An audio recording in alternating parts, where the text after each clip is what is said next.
মুখ্যমন্ত্রী নয়, দলের নির্দেশে মুখ্য সচিবকে ইস্তফা পত্র দিয়েছেন অখিল গিরি, তাও আবার হোয়াটসঅ্যাপের মাধ্যমে।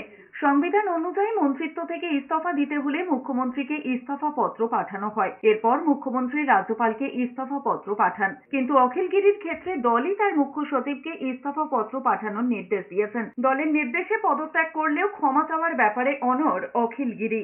আবার জানিয়েছেন, জনপ্রতিনিধি হিসেবে ক্ষমা চাইতে হলে মুখ্যমন্ত্রীর কাছে চাইতে পারেন, কিন্তু কোনো আধিকারিকের কাছে ক্ষমা চাইবেন না। সোমবার সকালে এমএলএ হোস্টেল থেকে রওনা হলেও গাড়ি ঘুরিয়ে আবার ফিরে যান।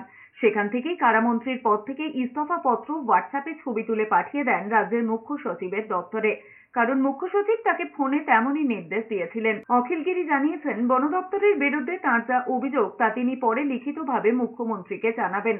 পাশাপাশি তিনি জানিয়েছেন, 2026 পর্যন্ত তিনি বিধায়ক রয়েছেন। বন দপ্তরের বিরুদ্ধে মানুষের অভিযোগ রয়েছে। রামনগরের বিধায়ক থেকে তিনি তার আন্দোলন চালিয়ে যাবেন।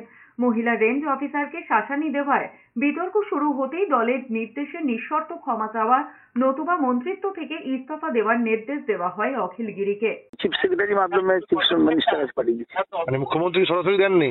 না, সরাসরি চিফ সেক্রেটারি বললো আমার কাছে দিন, আমি মুখ্যমন্ত্রীর কাছে পাঠিয়ে দেবো। নিয়ম অনুযায়ী মুখ্যমন্ত্রী অথবা রাজ্যপালকে পদত্যাগ পত্র পাঠাতে হয়। আশা করি পদত্যাগপত্র সেখান থেকে পাঠাবে, পাঠিয়ে অ্যাকসেপ্ট করিয়ে নিয়ে করবে।